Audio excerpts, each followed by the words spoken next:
Bonjour, aujourd'hui mercredi 12 juillet 2023, nous sommes là dans le cadre de cette antenne pour vous partager l'actualité au niveau local, national et international. Commençons par les éliminatoires CAN, c'est la RDC qui gagne le match contre la Mauritanie par forfait.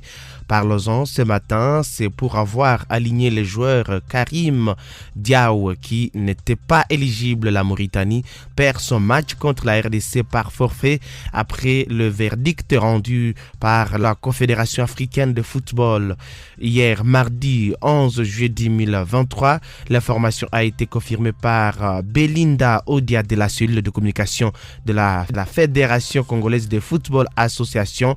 Sur le terrain, les Léopards avaient fait match nul, donc un but partout, le 28 mars dernier à Nouakchott pour le compte de la 4e journée des éliminatoires de la Coupe d'Afrique des Nations grâce à un but de Cédric Bakambu qui a été ensuite expulsé.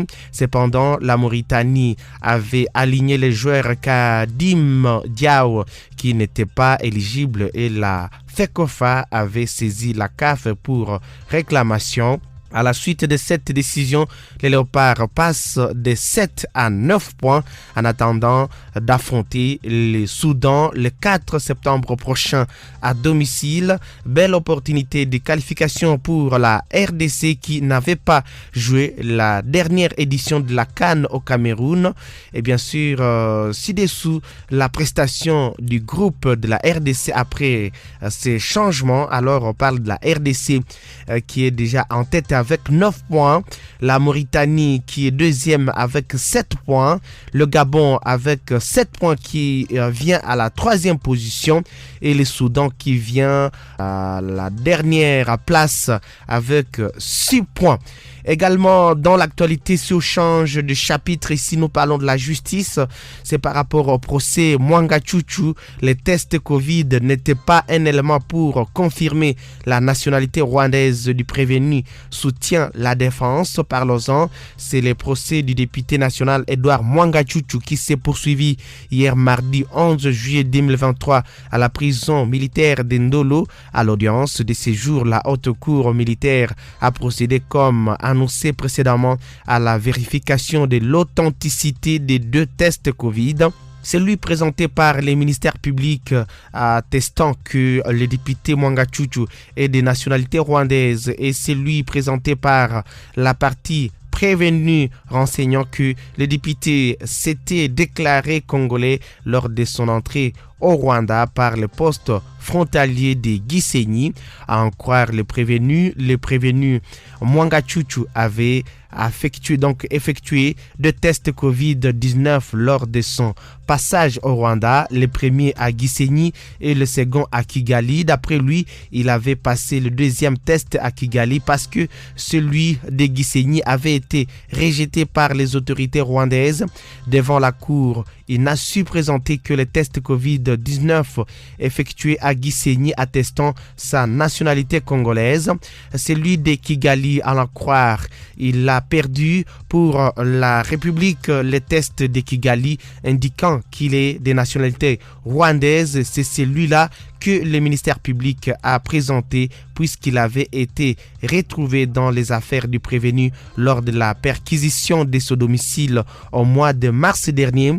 Après vérification devant toutes les parties des 2 documents sur les sites Rwanda Biomedical Centre, l'établissement qui a émis les 2 tests, il s'est avéré que les 2 documents sont vrais mais sont différents au niveau de la rubrique nationalité. Pour la défense, la mention nationalité rwandaise indiquée dans le 2e test Covid effectué à Kigali avait été attribuée à son client par défaut à cause de sa morphologie rwandaise. Les gens qui procédaient au prélèvement, dès lors qu'ils l'ont vu par la facette et qu'il est rwandophone et parle le Kinyarwanda, ils ne lui ont plus posé la question des nationalités. Ce sont des paramètres par défaut puisque 90% des personnes qui font les tests au Rwanda sont de Rwandais, a soutenu Maître Thomas Gamakolo à Média Congo Presse pour la défense, le test Covid n'est pas un élément pour établir la nationalité de quelqu'un. Après un débat houleux, la haute cour militaire a décidé de renvoyer l'affaire le mardi prochain.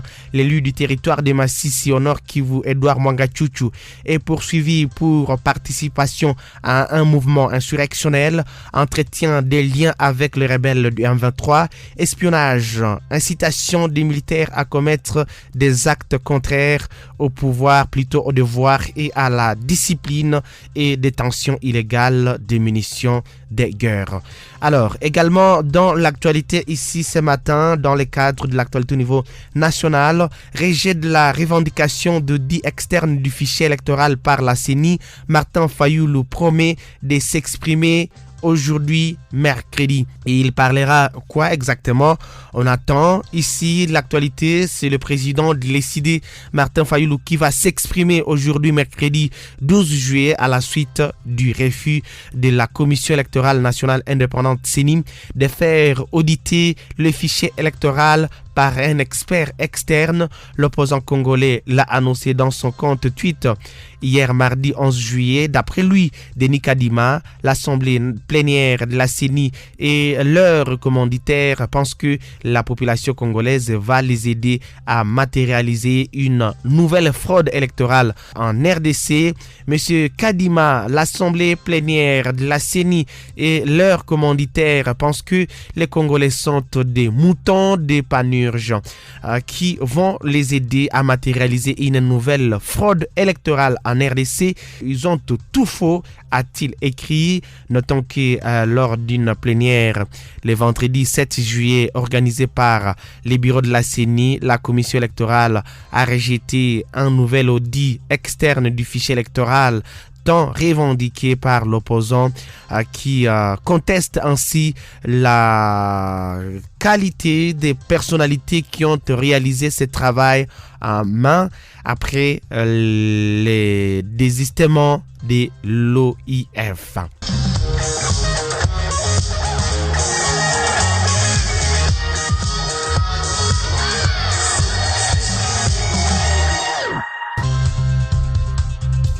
Et bien sûr, si on revenait sur cette information, et c'est là, c'est officiel, c'est la RDC qui récupère par forfait le 3 points du match contre la Mauritanie et prend la tête de son groupe. Ici, c'est dans une correspondance de la Confédération africaine de football rendu public hier mardi 11 juillet 2023. Les jurys disciplinaires de cet organe a sanctionné la Mauritanie pour avoir aligné les joueurs Kadim Diaw lors de son match contre la RDC à Nouakchott. Les Léopards récupèrent ainsi le point par forfait alors que sur le terrain, le match s'était soldé par les scores d'un but partout le 28 mars dernier pour le compte de la 4e journée des éliminatoires CAN Côte d'Ivoire. Ainsi, la Mauritanie a aligné Kadim Diaw alors qu'il n'était pas éligible. Ses défenseurs avaient joué avec la sélection sénégalaise et n'avaient pas respecté la procédure du changement des nationalités sportives. Après avoir constaté la présence de Kadim Diaw à Nouakchott, la Fédération congolaise de football association FECOFA avait tout de suite ainsi saisi la CAF et vient d'obtenir gain de cause. La Fédération mauritanienne de football est ainsi sommée de payer une amende de 10 000 $ américains et le joueur Kadim Diaw a été suspendu. Par conséquent, la RDC passe de 7 à 9 points dans son groupe avant d'affronter les Soudans le 4 septembre prochain à domicile.